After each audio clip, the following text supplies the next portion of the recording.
What would happen if you could stop worrying so much about what your team was doing all day and instead focus in on what you're supposed to be doing to move your business forward? Sounds like a dream, but right now you're living the nightmare of having to overcoach, over-handhold, and over-check in on your team's work.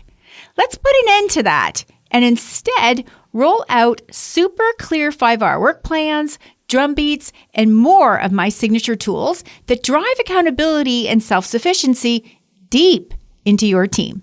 All you have to do is join a Leadership Lab program, and I'll help you turn your team troubles into triumphs. You'll be learning and growing alongside some peers that will become valuable business friends. So why not go beyond this podcast and join us? It could be the smartest thing you do this year. Book a call with me and see what program would best fit you over at the website, stackingyourteam.com/programs. Hello, leader. Times, they are a-changing. As you step into a new year, you're smart and you've realized that it's becoming more and more critical to master leadership skills in order to keep your doors open, your team happy, and your profits growing. So what does all this mean and how do you do it?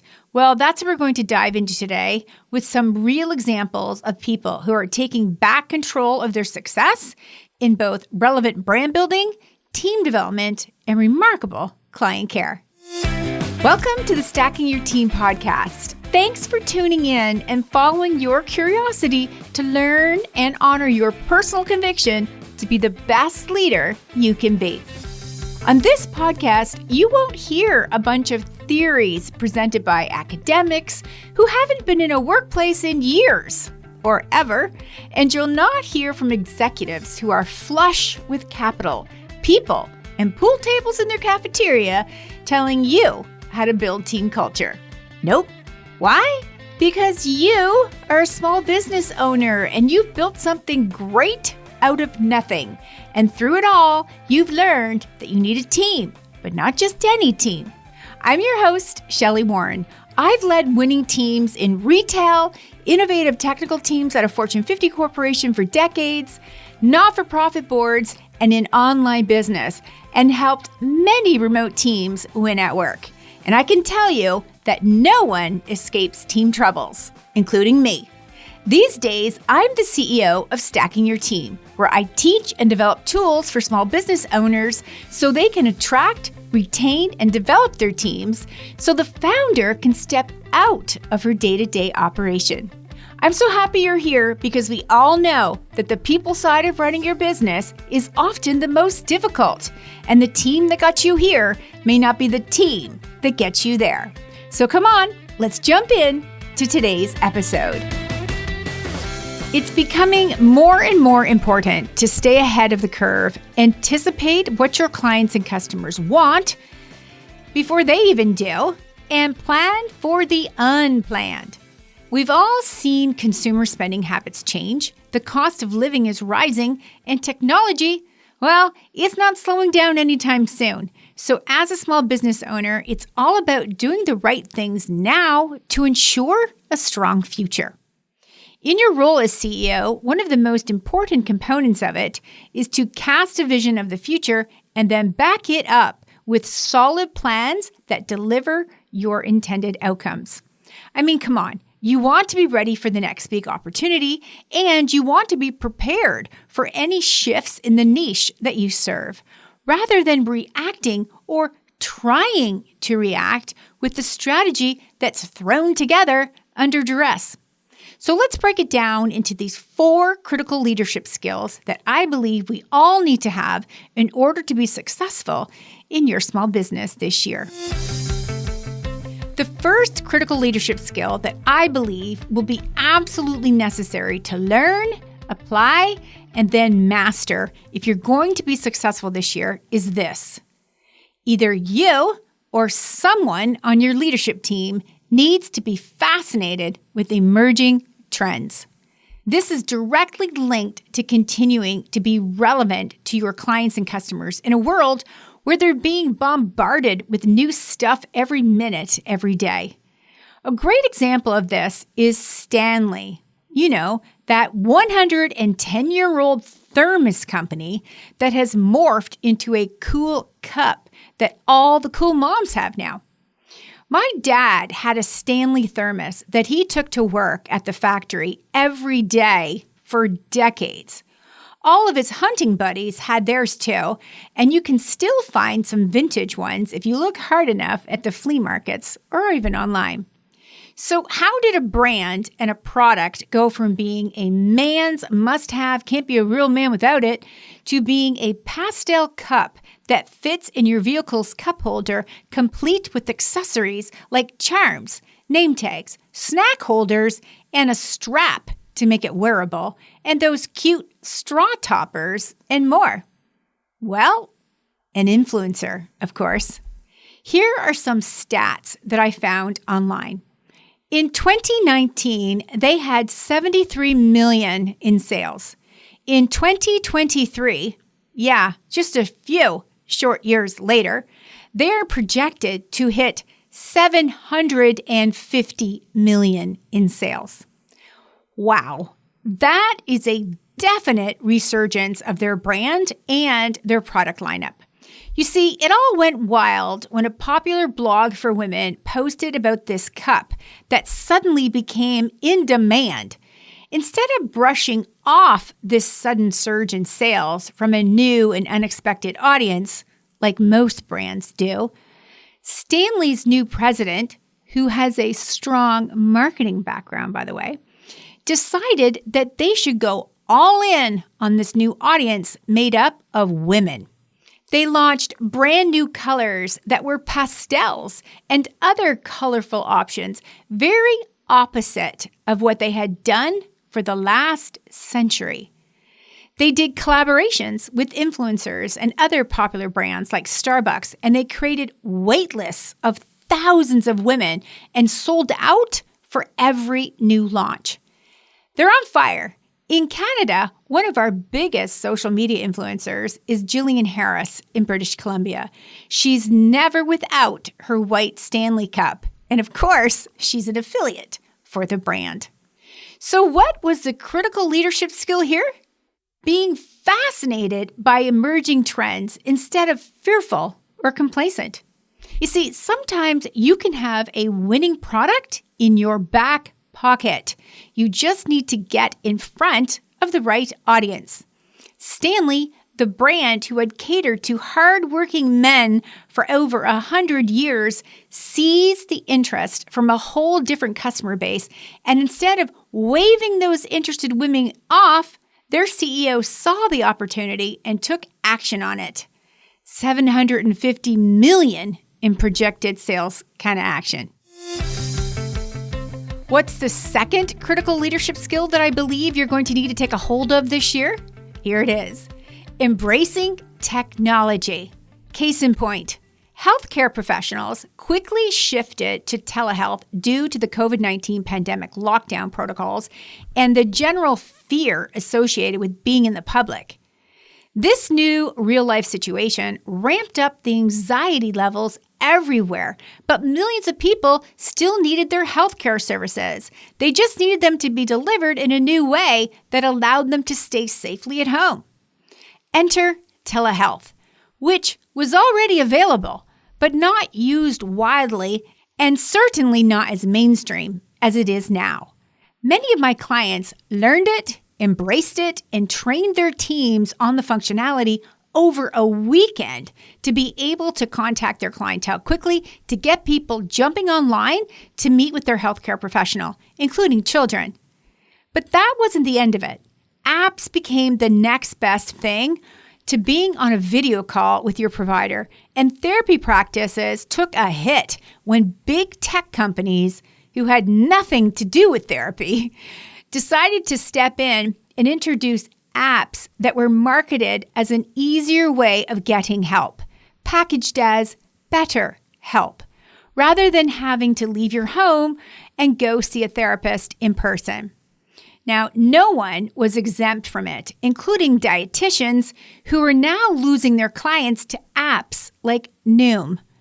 Unfortunately, many private practice owners lost team members who were enticed to jump over to working as a contractor for those app providers, only to quickly realize just how much they'd walked away from.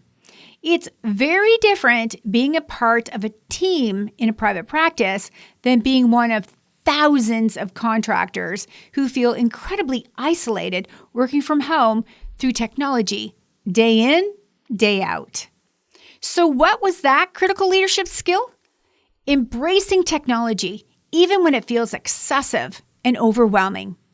Small business owners who serve the healthcare niche now offer a variety of methods of delivering their services, and they've accepted the idea that not all of their clients will want in-person services. Some have leaned even harder into this to better serve those who live in rural areas and those who regularly travel. And the third critical leadership skill that I believe you need for this brand new year is this: improving internal and external communication. Here's what I mean. You don't need to overcomplicate how you connect with your team, including those of you who have remote teams or teams spread out across multiple locations. That's actually your competitive advantage as a small business owner. No massive executive suite of people who are all vying for the same airtime and exposure. No need to have layers and layers of leadership to sign off and align to everything you want to implement from your strategic plan. Now, there are so many tools, apps, and tech to simplify your team communications. The challenge is to choose a tool and stick with it. Stop yourself from trying out every new bell and whistle that comes along. Instead, give yourself and your team time to master these tools and hold people accountable to using them properly, and above all else, decide that communication efforts is now part of the role. Yes, every member of your leadership team needs to own the communication for their profit center or business function. It's not all up to you. Start creating more leaders by making it normal that communication efforts are led by a single point of contact for each area of the business. Let your extended team see other leaders in action and learn how different communication styles are appreciated. But what about external communication? This is where small business owners often drop the ball or become complacent. One of the best ways to improve your communication is to ensure that it's someone's role and responsibility to be responsive to customer inquiries. Thousands of dollars are lost each year in a small business because of those broken contact us functionalities on websites. A potential client or customer reaches out and no one responds because of a broken link or an automated email inbox that no one is managing, or simply because there's no real single point of contact to oversee and take action on these inquiries. This can also happen with inbox messages on social media, where bots are used to capture the inquiry, but a real person doesn't reach out to build the relationship, so the client or the customer bounces off and away. One of my favorite external communication tools for brands is the Chatbox Help Desk. I especially like the ones where you can escalate your question to someone with a higher level of expertise if you need to. And here's something else that you can do to improve your external communication efforts. I want to encourage you to plan on attending some local events to build your network this year. Now that everyone is back to feeling comfortable with public gatherings, it's time to get back out there and consider bringing a team member or two along with you. Memorable FaceTime, educating people about what you do and who your ideal client is, and being noticed is all part of building your pipeline. So what was the critical leadership skill here? Teaching your team how to communicate and connect with each other while becoming less reliant on you. Too often, the CEO is looked upon to solve a crisis, address a poor rating or a customer complaint, provide performance feedback, or represent the business in public, when in reality, you've got capable people on your team in positions of leadership. So why not let them lead? You can help guide them and prepare them, but then step back and give them the space to speak, answer questions, and follow through on feedback. Communication is a life skill that all smart leaders know is a never-ending opportunity to practice and improve upon. So here's the fourth critical leadership skill that I believe you need in order to succeed this year and every year to come. Here it is. Embracing change. I think we can all agree that change is inevitable and not much seems to be slowing down. The COVID-19 pandemic brought on a whole new meaning to the word pivot, so much so that people despise that word now. You may also be seeing your marketplace shift, which can be alarming because you don't have a crystal ball to see what's coming next. But you can make smart moves when you have time to remove yourself from the day-to-day operation and focus on business development. More think time, more planning time. That's my wish for all of you this year. Here are two examples of local businesswomen that I know really well, and it's been fabulous to watch them swivel into a new direction. Notice I'm refraining from saying the word pivot. Well, almost. A former client of mine who I recently had the pleasure of hosting a VIP day with owns a lovely bakery and bistro. It's thriving, and she certainly has left her stamp on her small town, bringing a whole new level of eatery experiences to them. She's upgraded her space into a lovely new location, complete with patio and exceptional food, as always. The whole vibe of the place is awesome. Being located in a small town, she recognized that people wanted more options for a night out for dinner, but didn't want to have to drive into the big city to enjoy a meal that was prepared really well and to get a higher level of dining experience than they'd normally get here. She also noticed that people's outlook on drinking alcoholic beverages had also shifted.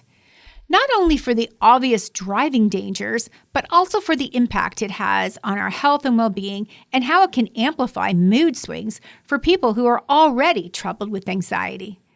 I mean, who knew that it was going to be very okay to be a non-drinker?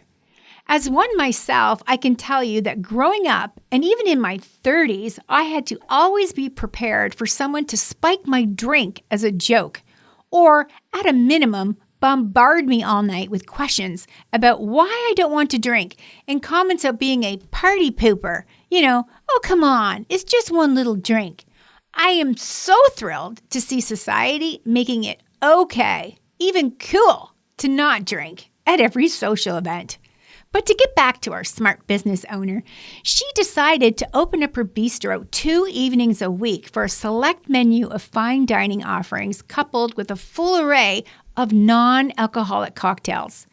She's providing what her customers want, creating a ton of hype for it, and her brick-and-mortar business is open for business more hours, leveraging her seating capacity to the fullest. I'll be taking my supper club gals to Amy's C'est Tout Bakery and Bistro in the coming months to share her incredible food and beverages with them. Another example of a business owner who noticed a shift in her revenues and who also swiveled into a new arena is a close friend of mine who happens to be a consultant for new entrepreneurs. She noticed that her clients, who were all part of a government-funded program of various sorts, were introduced to her as a facilitator for some trainings and tools she offered to help kickstart their idea into an actual business. Her expertise is business plans and cash flow planning, and she's owned multiple brick and mortars over the years. So yeah, her insight is super helpful for that new business owner. When program funding was dialed back due to a shift in leadership of these organizations, coupled with little to no capital for these new entrepreneurs to hire her after they had graduated from the program, she swiveled to the banks. Yeah, she began to support bank managers who were being sought after to help those not so new, but not incredibly experienced either, entrepreneurs craft a better loan application. You see, these people had come to a bank seeking a loan to move their home-based business to a brick and mortar, or expand their brick and mortar, or renovate their space. But the bank manager knew their business acumen wasn't on point. Their loan application left noticeable gaps, and generally, the entrepreneurs were not positioned well for a loan. That's where my friend came in. The banks hire her to advise, create, and position the business owner more favorably for a reasonable loan that they could confirm with her planning and guidance to pay back. A total win-win. So what was the critical leadership skill here? Embracing change instead of fighting it or blaming your lost revenues on it.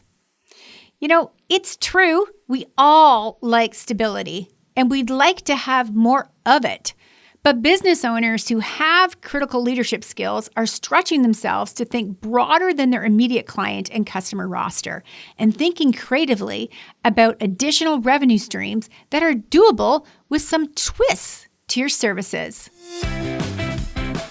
So as we close out today, let's recap what you just learned here on the podcast about the 4 critical leadership skills that I believe you'll need to master in order to be successful this year and for the years to come. First up was being fascinated by emerging trends instead of fearful or complacent, and that includes making it everyone's responsibility. I mean, add this to their 5-hour work plans to notice, come forward with what they've been seeing that's in the direct correlation to your brand, services, and products. You might not jump on every idea, but innovating ideas should be rewarded. The second one was embracing technology, even when it feels excessive and overwhelming. Leverage your leadership team members to learn it, teach it, comply with it, and make it normal in your workplace. And then stop yourself and your team from that shiny penny syndrome, but move forward with tools that enhance what you've got and make work easier, more productive for everyone on your team. And the third one was teaching your team how to communicate and connect with each other, becoming less reliant on you. You'll be developing more leaders when you set this in place, including reinforcing that they own the outcomes of their communication efforts, both good and bad. People's skills are communication skills, and the more people on your team who communicate well with others, the more effective everyone is, including you. And the last critical leadership skill that I'll share with you today that I truly believe you're going to need in order to be successful in your small business is embracing change instead of fighting it or blaming your lost revenue on it. Sure, I get it. Sometimes we need to vent and blame our troubles on people or circumstances. So go ahead, wallow in that for a few hours, but then pull yourself together and move on.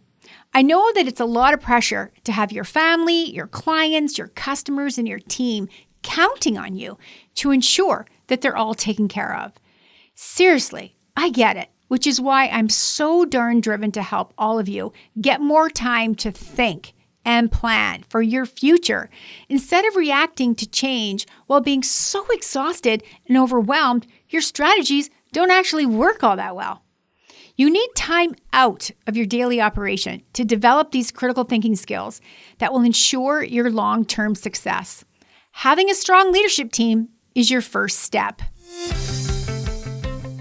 If you're finding this podcast helpful, imagine what's available to you inside both of the Leadership Lab small group coaching programs. It's all there, waiting for you, and so am I. Leadership Lab 101 is a 4-month fast-track program for women who are building their team and want the proven foundational team leadership tools to help them get it right from the get-go. A recent graduate of the program said, "Thank you for offering this bite-sized Leadership Lab. It's been the best investment this year. The ROI has been tremendous with regards to my revenue, my time, and my clarity. I appreciate you offering 101 at a lower rate. It allowed me to jump right in, and I appreciate learning from you." And if you have a team of 5 or more and want a leadership team to drive your daily operations so you don't have to, you would love the popular Leadership Lab program. It's a 12-month investment where you get all of my signature tools, private and group calls, and even in-person retreats to accelerate the people side of your business. Team performance is always on my mind, so I've got a program designed specifically for your team to accelerate their effectiveness too. A client recently told me, the Leadership Lab has changed the way I am at work, the way I work at work, and the way other people work at work. Our competence is completely different. We have so much more organization, systems, processes, and better communication. If I were to go back 12 months, it would just feel unrecognizable. You can join either of the programs at any time. No need to get caught up in any big launch campaign, because when you know it's time to get quality help leading your team, it's the perfect time to join. So zip on over to stackingyourteam.com and see that I don't just coach you, I teach you. And yes, it's really me who steps into your business to help streamline your efforts so it's easier to be ready for more growth. You know, leadership can be exciting, challenging, and lonely at times. So don't go it alone. Let me help you create the team and the leadership structure that you've been craving. So until next time, remember, if you have a dream, you need a team. So let's get stacking yours today.